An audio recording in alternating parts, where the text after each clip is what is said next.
Thank you for taking time to go on this journey to learn more about Lynsea and her new hit Hormones, hosted by Annaleise Pearl and joined by me, DJ rBeatz, on the rBeatz.com radio and media streaming network. As we together support #local music somewhere. Hey everyone, welcome to Local Music Somewhere here at rBeatz.com. My name is Annaleise, and today we are here with Lynsea. She is a pop singer and songwriter. Her new single, Hormones, releases on all streaming platforms on August 16th, and she's here to talk with us today about her new single. Lynsea, thank you so much for being here with us today. How are you? I'm doing great. Thank you for having me. I'm so excited to be here. Yay! So I wanted you to talk me through about what inspired you to get into the indie pop sound and music in general. Yeah. Well, I feel like writing songs since I was a kid, and then I finally decided to study it in college. But I think my main influences were really just pop music in the 90s. I would just obsess over whatever album was out most recently. So if it was, I can vividly remember the Oops, I Did It Again album coming out and just sitting in front of my boombox, rewriting the lyrics to my own lyrics, but it'd be the same melody. I was just so fascinated by pop music. And then when I got to college, I kind of almost rejected pop music because I went to a music college and pop music wasn't the cool thing. People were into jazz and folk and really complex theory and music that was more mature. And so it took me a while to kind of settle back into how much and accept how much I really love pop. And so I feel like once I got to that point in my adulthood, I just accepted that I love pop and I want to make pop music because it's fun. It's you can dance to it. Yes. People can relate to it. So I guess that's kind of how I landed on my pop genre for now. Yeah. Well, going into more of your college experience, you studied at Berkeley College of Music, right? Yeah. You studied music business. What was the most impactful thing that you took away from studying there? Yeah, that's a great question. I haven't thought about it in so long. I think it's been 10 years since I graduated. And I think going to Berkeley was great for many reasons. I wish I could do it again because I feel like I didn't take advantage of everything that I had so close to my fingertips there.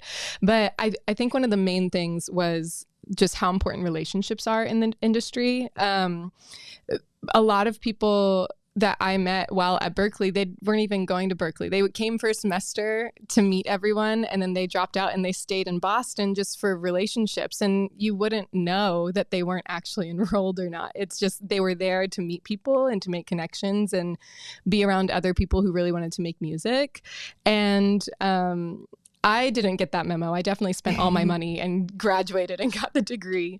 But I learned so many valuable things from music theory and ear training and different skills from being there and going to school. But I really walked away realizing that relationships and connections are so important in the music industry, and For sure.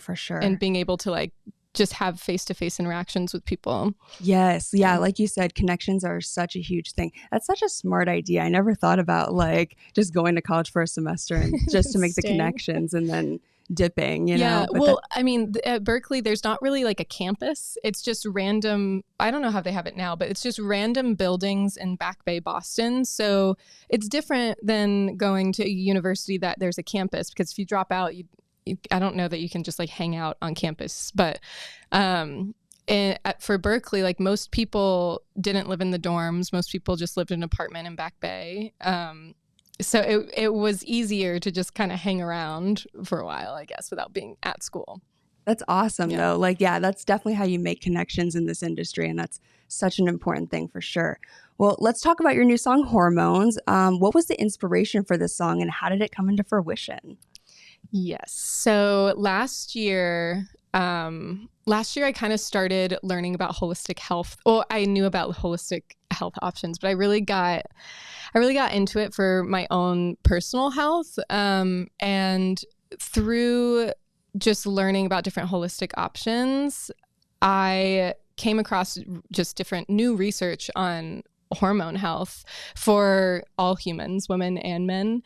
And I tend to obsess over topics. So if a couple years ago, I got really into figure skating, and I was really obsessed with figure skating. This last year, it was hormones. I was really obsessed with hormones. I got all the books from the library, would read as much as I could to just find out how I can be monopolizing on what's going on in my body, and for the sake of my own health. So that aside, I kind of came out of that era in the summer, and I was like, wow, I should write a song about this. It mainly came from an idea of like, what if when we fall in love, when we have that kind of moment with another person, what if it's really just chemicals in our brain? Like, what if it actually isn't meant to be? It's just that at this certain point in our lives, we both have the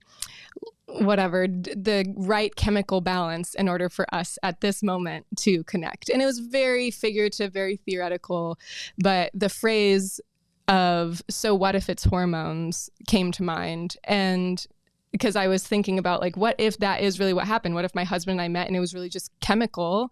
And that's what led us to be married for 7 years. And then my brain was like, so what? I don't care. It doesn't matter. I, love this person. So the phrase, so what if it's hormones, came up. And I was like, that's kind of catchy. Let me like elaborate on that and see where that goes. And that's essentially how I ended up calling my producer and saying, hey, let's write about this. And within the end of the day, we had the song. So that's amazing. Yeah, inspiration can come really from anywhere, and that's so fascinating that you were like so like inspired by like hormones and something so scientific. Yeah. Are you like really into science? Have you always been into science? Not necessarily. I just, like I said, I just kind of like get topics come up occasionally where I just kind of latch onto them, and I get every book from the library and I just obsess over it. So I definitely care about, in my personal life, I care about critical thinking and intellect and talking about serious things. So I care about science. But I wouldn't necessarily say it's something that I've been passionate about science my whole life or anything like that. But I do love the idea of singing a song about science. It just feels kind of like very silly, very Bill Nye or Magic School Bus or something, but making it into like a pop song, love song. Yeah. So yeah, I haven't necessarily been into science. Don't ask me like any scientific questions because I probably won't know them. We also have a song called like Warm Blooded or something like that. Yes. Yeah. So that's why I was like, she must be super into science then. If she's like writing these like science / like love sort of songs and kind of bringing it together. I think it kind of shows what I read, because I don't really read fiction. I want to be a person that reads fiction, but I just don't. I gravitate towards really boring, like encyclopedia type books. I love reading about psychology and religion and politics and science and health and stuff. And so I feel warm-blooded, I'm sure I was reading something and I saw the word warm-blooded and was like, oh, that's a cool word. I want to write a song about it. Yeah. So it's funny because it's less about like the songs necessarily being educational or anything. It's just from what I'm consuming and what I'm reading, I come across words like warm-blooded or hormones or scientific words. And those like inspire me to write a love song. That's amazing. Well, your Hormones release party is coming up soon. And I wanted to ask, because you are so like philanthropy like oriented, and you have a donation drive for people who bring clothes in, and you get a mood ring if you bring clothes in. Where does like the mood ring aspect of that come into your life? Like what does mood rings mean to you? Yeah, it was a random idea. I was thinking about hormones and what I could do to I don't know, get people engaged with it. And there's definitely like an emotional aspect of hormones. The chemicals in our brain affect how we feel. And I'm a nostalgic person. I grew up in the 90s. Mood rings were like a part of my childhood. Yes. And so that kind of clicked. And so I decided I wanted to do something with mood rings. At first I thought I would just get them as merch. And then when we decided to do the donation drive, one of the people I'm working with on publicity, she was like, what if you did something with the mood rings where you give away a mood ring if someone brings something to donate? And I loved the idea because I want people to engage with the donation drive no matter what. But if there's an incentive, then I definitely feel like people will feel obviously incentivized to come bring something. So yeah, mood rings are I think they are part of my childhood, so that feels fun. And everything about this song is fun. It's not serious in any way. It's just a fun, cheeky love song about the chemicals in our brain. And so it's just kind of silly, and mood rings are, part of a childhood. So I feel like it was a good, silly connection with it. We need more musicians like you in the world right now. Like, I immediately think of like Chappell Roan or somebody like that. Love Chappell Roan. I was like, you give me such like Chappell Roan vibes for some reason. Whew. Like, I don't know. I love your voice. I love what you have to offer, like in terms of like your vocals and like your lyricism. I just want to ask, is it true that you were born in the backseat of a Chevy Blazer? Yes. And were your parents on the way to the hospital, or how did it happen? Yes, I was born in the backseat of the car, and my great-grandmother delivered me in the backseat of the car. What? We were on the way to the hospital. There were a few things that I've been telling this story since I was born, basically. But like anytime in school when I had to write a paper, for like a state exam, I would always use this story because people were always mind blown by it. I'd get a great grade, very creative, but it is true. There were a couple of things that like slowed down. We got stopped on the way to the hospital. We got stopped by the cops, so we had to pull over. There was I don't know if they ended up getting a ticket. Who knows? But then the police ended up escorting us. And then there was also something about my older sister who was only a year. She was only a year old when I was born. They left the house in such a rush. They had to find someone to my grandma, I think, to go take care of her. I don't know. There were some things that came up that slowed the process down, and that eventually I was born in the car. But my mom says, because it was a very fast labor, very quick labor, my mom has always kind of attributed it to how quickly I move in real life. Like, I'm generally impatient, and I just make decisions quick, and I move very quickly. My whole life, that's just how I've naturally been. So she says, since literally the day you were born, you were in a rush. I was like, yes. Oh my gosh, what that symbolism is just so poetic crazy. In a way. I love that. Yeah. Like, do you travel a lot then? Is that like kind of like your personality? I'm a Sagittarius, a sun Sagittarius. So I typically I want to get up and go, and I want to change things. I avoid commitment. Yes. But I mean, in my adulthood, I bought a house.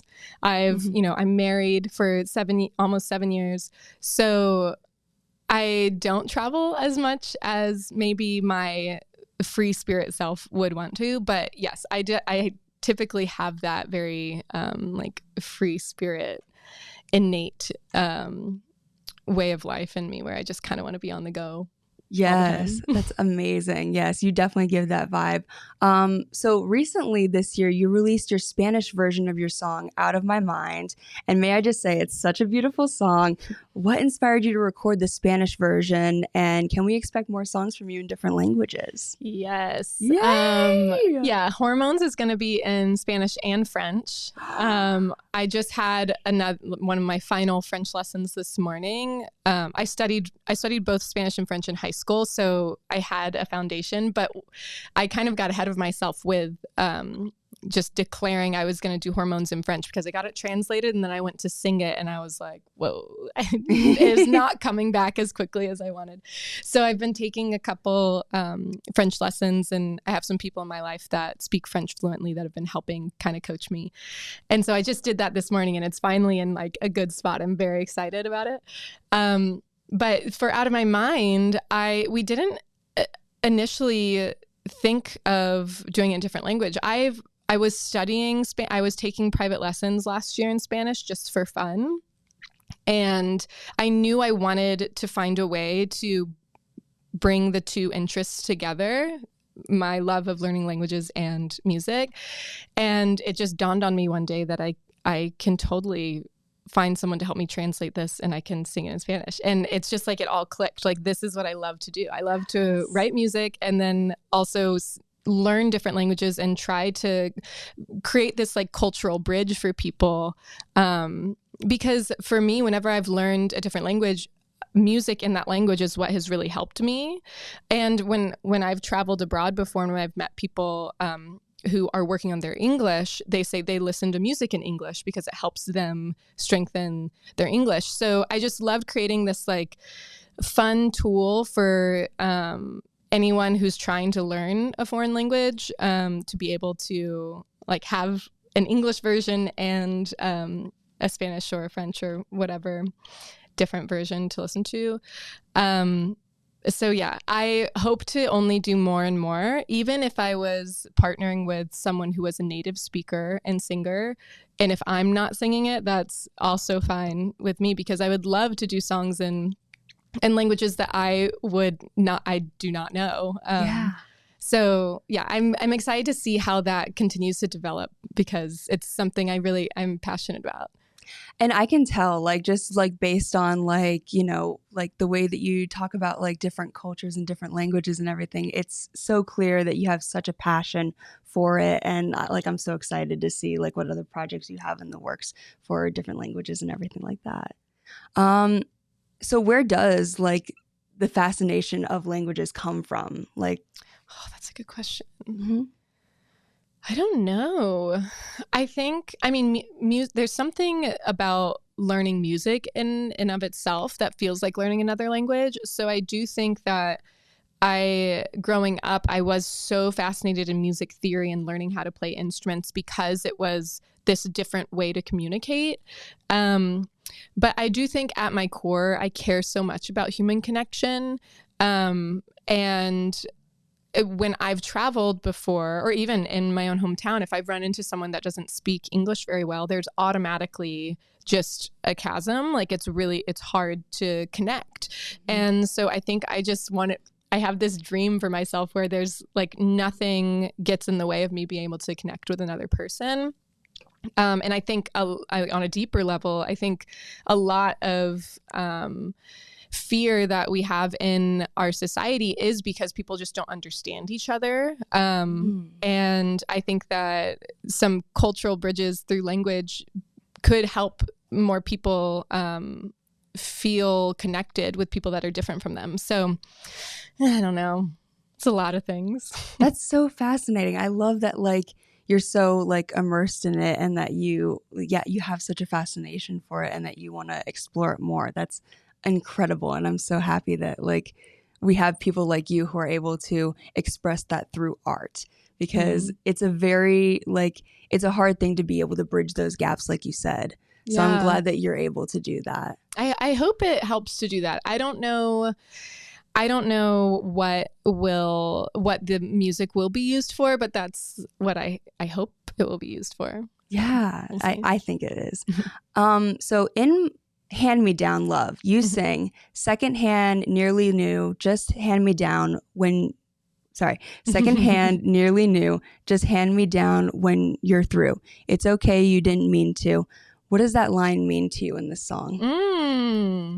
You know, I've wondered if anyone would ever ask me that question.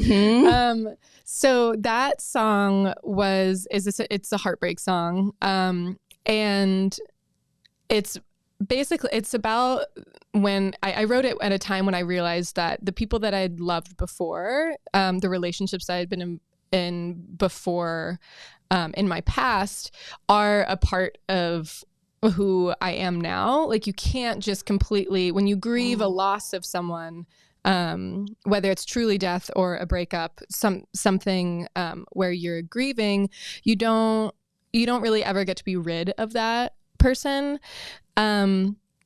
So the bridge is a little sassy, I would say. It's meant to be more like, it was in a feeling of kind of frustration of like, okay, you're ending this relationship with me, so just pass me down. I go again with the love that I have left, because I gave you part of myself and my emotion and the love that I had, and so now I'm just being passed on to the next person that I may fall in love with, and I only have what is left of that love that I had before. So I think that it's okay if you didn't mean to. It's okay if you didn't mean to. Is more sarcastically, really like more sarcastically, like it's not okay.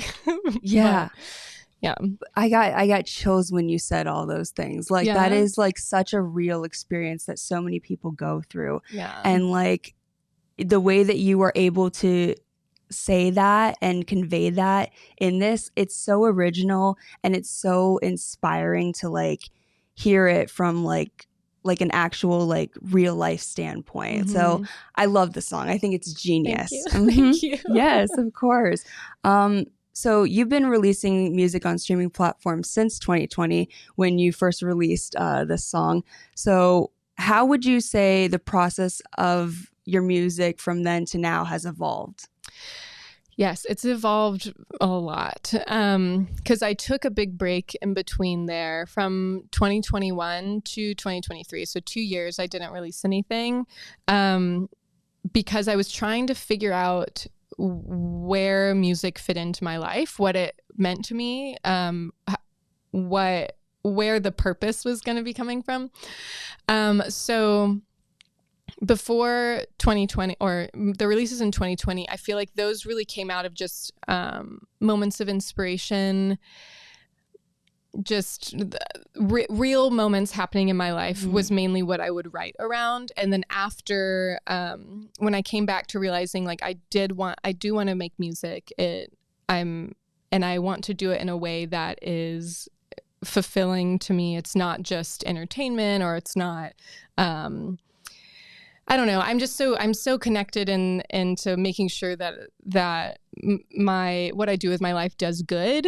That I came back in 2023 and I was like, okay, I'm going to get disciplined. I'm going to write every week. I'm going to release something every month. And I'm just going to create this discipline in me so that I can create a life around music, and then from there figure out how I'm going to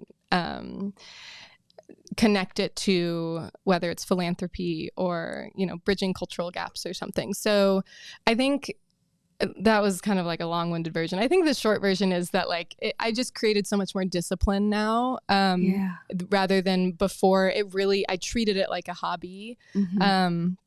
And some great songs came out of it being a hobby, but I want to make sure that if I make a song and I pour my heart into it, that people will hear it. Mm-hmm. And unfortunately, if you don't take it seriously, if you don't post about it, and if you don't make connections and you don't put yourself out there, no one's going to hear it. Right. So exactly. Yeah. When I first started putting out music, I didn't post about it because I was too scared, and I mean, it's time consuming. So I was overwhelmed. And I mean, no one heard it. So I just realized that you have to put in the work in order to make sure that your message and what you're working on actually gets to be heard. Yeah. And I'm so glad that your message is being heard now. What can we expect from you for future music? Maybe an EP or an album? Yes, I would love to do an EP next year. I don't know yet how to make that happen, but I definitely have the songs.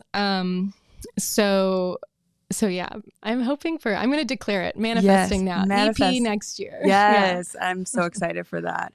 Well, we are going to take a quick break. We're going to be right back here with Lynsea, but we're going to move over to our sponsors and check out more from Lynsea here in just a second.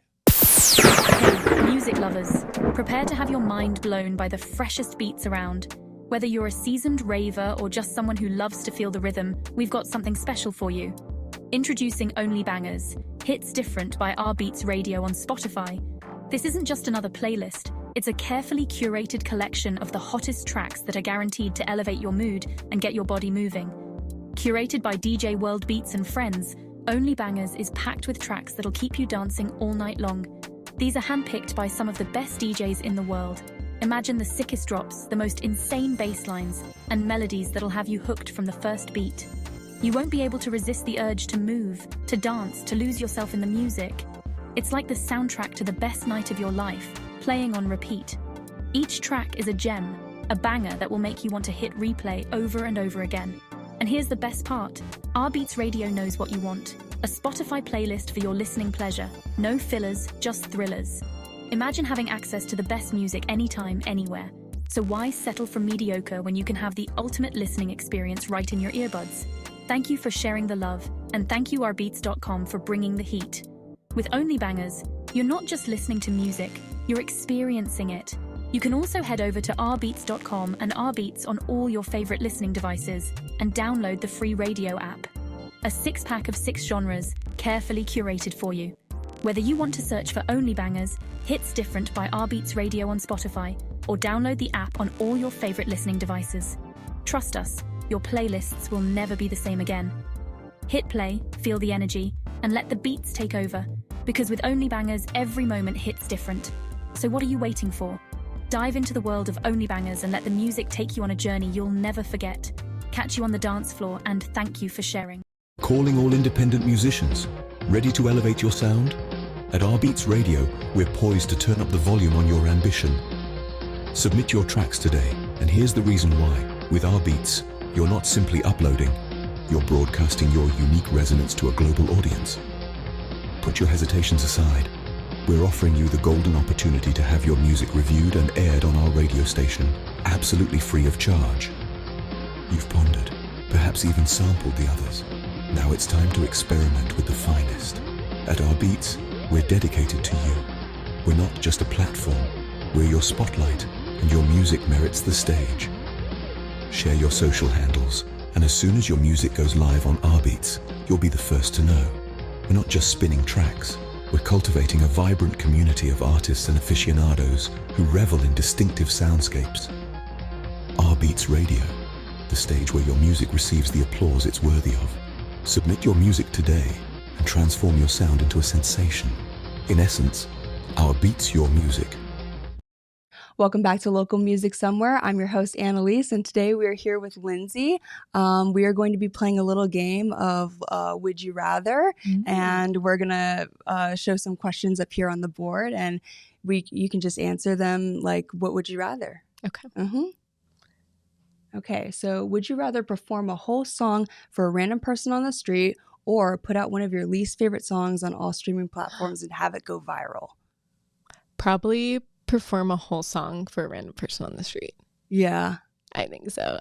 Because I think of Rebecca Black back, I don't know, years ago when she put out the Friday song. Do you remember that? I remember that. And I feel like she tried to make a comeback after that and she just couldn't. Everyone just thought of her as the Friday song girl. So yeah, I'm terrified. I never thought of that. That's a good point. Yeah. Which song would you sing? I'd sing Hormones. Yeah, there you go. I'd sing Hormones, a little self-promotion. There you Hopefully go. they like it. They come to my show. They come to the party. Yeah. That's what it's all about. Yes. All right. So would you rather perform on a cruise ship around Europe for a week or the Sphere in the Las Vegas for one night? Actually, hold on. My inclination was to say cruise ship around Europe. But cruise ships are so wasteful. They dump so much trash into the oceans all the time. So I've never been on a cruise for ethical reasons, I guess. But it sounds fun. Can we say it's a zero waste cruise ship around Europe for a week? I feel like, yeah, I think that's acceptable. Great. Yeah. I choose that. Awesome. And then, would you rather be in a band that makes amazing music but with bandmates who are mean to you, or a band that has nice people but who make bad music? I feel like my choice A, the amazing music with bandmates that are mean to you is, I won't say my current situation, but all the guys in my band they're like my brothers. So I feel like we always pick on each other. It's not that bad, and we make great music. So I can deal with that. I also grew up with 5 uncles that were it was complicated, but they're only like 8 years older than me, 8 to 10 years older than me. So they were kind of like older brothers. So I basically had 5 older brothers, and they just tormented me all the time, me and my sister. Oh my gosh. So I feel like I have like a thick skin because of that. Yeah. So I think the amazing music is worth them being mean to me. Yeah. Some people actually go for the second one. Really? Because they just don't want to have mean people around them. I mean, I get it. But if they're mean, but they're clever and they're funny, then I accept it. If they're mean just to be mean, then I think that's where I draw the line. Yeah, I guess it can go like either way depending on like, situation, people, and all that sort of stuff. Yeah, I feel like I just keep editing them, but editing the options. But I'm going to take it to mean that they're clever, funny, mean to me. Yeah. But that's the thing. People have different perspectives on things. So that's so cool that like, some people might think, oh, mean, but you're thinking of like mean, but in a clever way. Yeah. I mean, because most people who are mean or that are like make insults or something, they're clever in some way. So, I mean, if you're going to be mean to me, at least be clever about it. Yeah. Give me put some more energy and effort into Exactly. And then make good music and then have it go top of the charts, Yeah, exactly. Worth it. Okay. So would you rather have an amazing vocal range or be able to play every instrument? Ooh, I have dreams. I vividly dream every night. It's exhausting, but I have so many dreams where I can sing. I like an incredible, like Beyonce. So, and I wake up and I'm like, oh man, like that was so great. So that is enticing to me, but being able to play every instrument. Oh my God. Mm-hmm. I plead the fifth. I don't think I can answer this one. Yeah. I mean, you already have an amazing vocal range, so I would say personally the second one. Okay, I'll take that. I phoned a friend, and thank you. I'll be able to play every instrument. That's my final exactly. Because you don't have to like get rid of one or the other. It's true. Yeah. So that's true. Exactly. I love it. Yeah. All right. Would you rather sign a 6-album record deal or be a music influencer with millions of followers on social media? Oh man. I kind of think the 6-album record deal, I just don't want to deal with social media. Yeah. I can do the posting a couple times a week, but I would just rather be putting my time towards other things. I would rather, if I had an album record deal, I assume, or I would only sign it if I had someone that was managing my social media for me. Yes. Mm-hmm. That's what I would do. Because that's a good trade-off. Yeah. I would rather be spending my time. I'm grateful for social media for some reasons, because it is free marketing and I'm able to do that myself.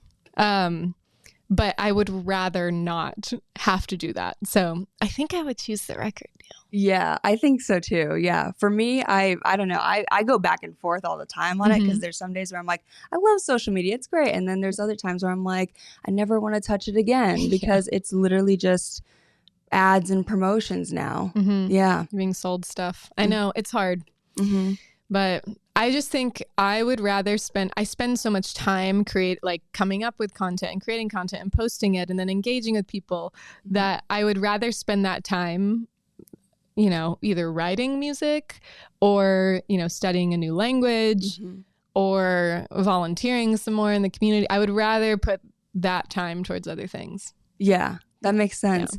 Yeah. So where has one of your favorite places been to perform? Oh, well, I haven't really performed that many places. I only started performing like a year ago because one of what you asked me a little bit ago about how my process has evolved. I started out saying, I'm just going to make music and release it. I'm not going to promote it on social media. I'm not going to perform. I'm not going to do anything. I'm just going to write music. That's all I'm going to do. And that didn't work out for me very well. But so I ended up performing last year, and I fell in love with performing. Yes. So now I've been doing it about once a month for the last year I've had a show. So I've only performed like 4 different venues around Charlotte. Mm-hmm. And I think I really enjoyed playing Snug Harbor this year. So I love Snug Harbor. They have some really amazing artists like that come there all the time. Yes. Yeah. Mm-hmm. I think, that was my favorite so far. Mm-hmm. What stands out to you the most about that performance? I think it was the first time that I'd really been on like an somewhat elevated stage. Mm-hmm. The other places I'd played are either I'm just like level with the crowd, or I'm just, I don't know, 6 inches off of the ground on a stage. And I feel like it gave the performance and the set a whole different energy by having a little more room to move around on and also being elevated. It just felt like really good engaging with the crowd in that way. Yes. Oh, that's awesome. So what has been something that stands out to you when it comes to your career now versus when you first started?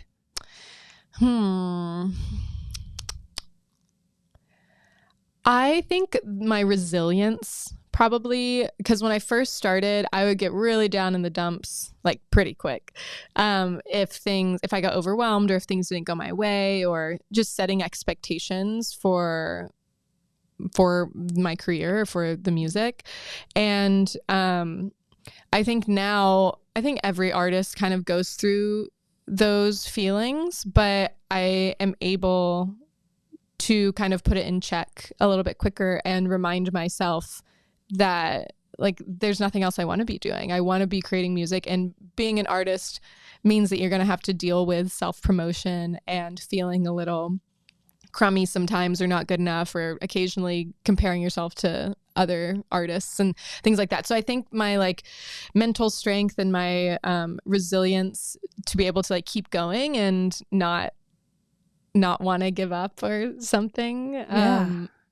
I think that's just, I'm really proud of all the work that I've put in towards making sure that I'm mentally in a good spot to be able to like continue creating. That's awesome. What's some of the most impactful advice that you have received in your career in music in general? Let me think. I know I'm pulling out like all the deep questions these from are you. Great, though. I feel so like it's so introspective. I'm learning so much about myself. Yes. I think,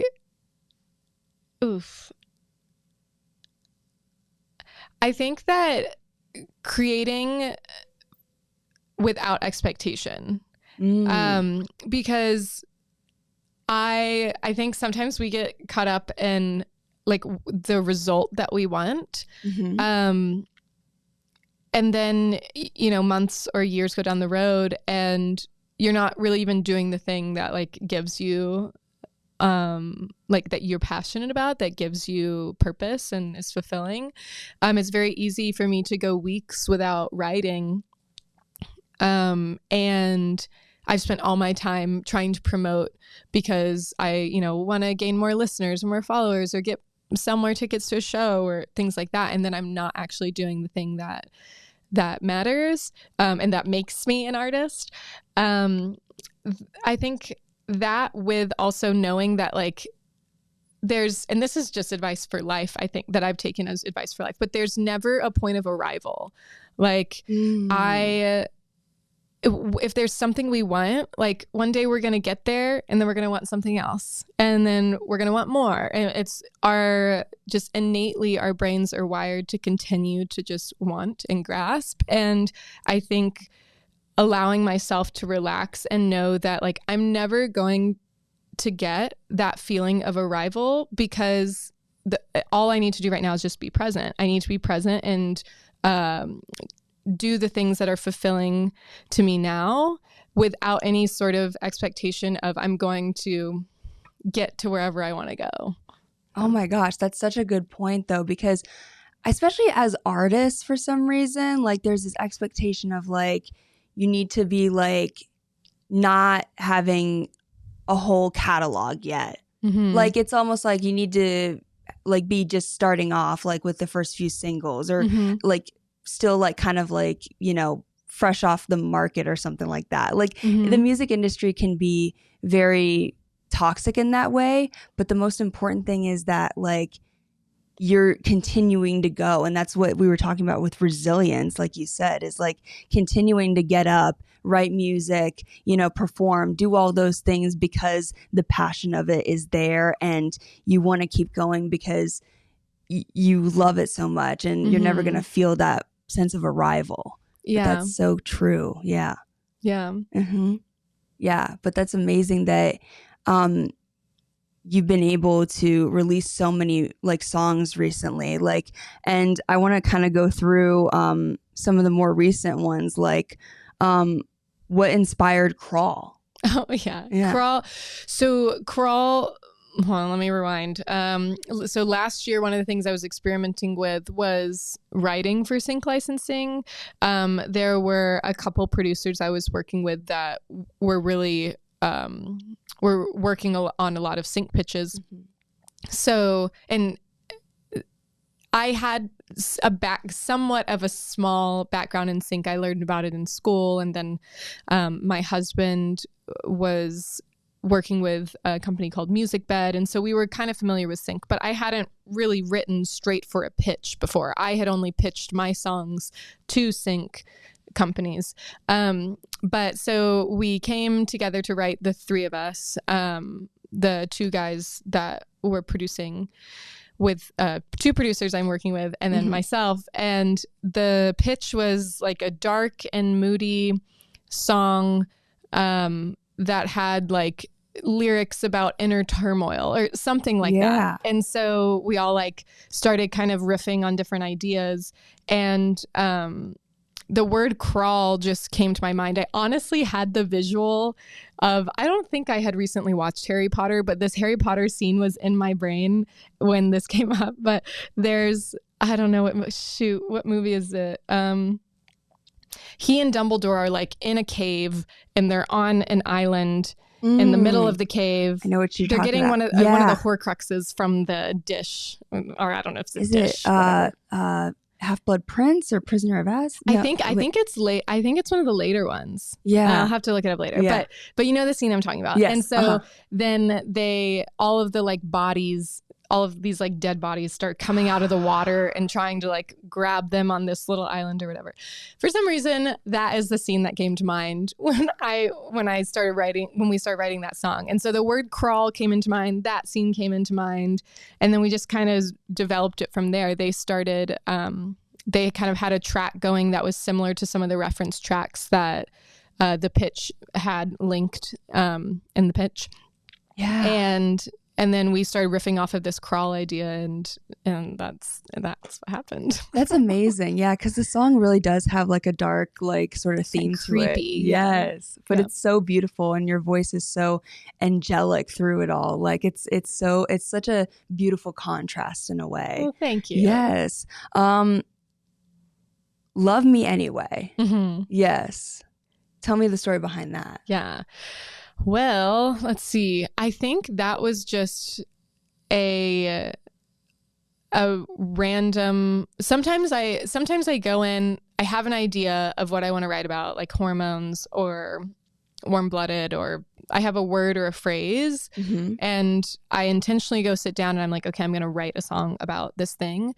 And then there's the other side where I'm just like grabbing my guitar for therapy and seeing what comes out. And Love Me Anyway was one of the ones that was just like, I don't know what I want to write about. I just feel like I need to write about something. And I need to like process what's going on. And I feel like last year was a really, like, it was a challenging year for me. So I learned a lot about myself. And I think I learned things about myself that I didn't entirely like love about myself. So I was kind of wrestling with those things of recognizing parts of myself that I wasn't super proud of, but nevertheless accepting them because they are a part of who I am. And so that song kind of came out of it. So it, like, the first lyrics are, "I'm mean when I'm sad." I don't know why that was so revolutionary to me, but realizing that when I'm mean to my husband, I'm actually just sad. I'm not mad with him. That was like life-changing for me. I was like, oh, now whenever I'm mad at him, I'm like, oh, I need to take a deep breath and allow myself to cry for a minute because I'm actually sad. It's just coming out in this way. So yeah, I just started kind of writing down things about myself that I was feeling like frustrated with, and just kind of developed from there. That's amazing. And like you were saying, like, some of those like simple phrases just like stand out in the moment, and you're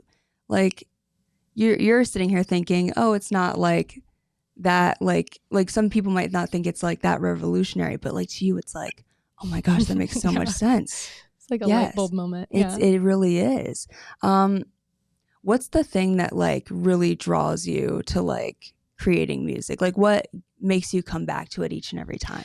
I honestly don't think I have to. It's something that I've tried to find other ways to process my emotions. But it's for the longest time. Let me go back. When I was a kid, dealing with my parents' divorce, tumultuous things going on in my childhood, I just started writing and creating music in that way. I didn't really know how deal with emotion as a child.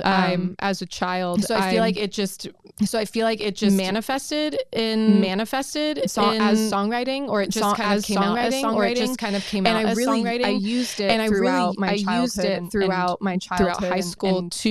high school to help me process feelings. So a lot of times I wouldn't be able to know until I would sit down with my guitar, or sit down with my notebook and start trying to write and lyric, and then I would look at what I just written. I would look at what I just written. That's how I'm feeling. So I think it's just like truly intertwined how I process emotion at this point in my life. I can't not do it. Yeah, of course. Like that's the true way of a songwriter, is coming back to that pen and paper each and every time. Anytime you feel something, anytime you get that light bulb moment, like you said, it's so important.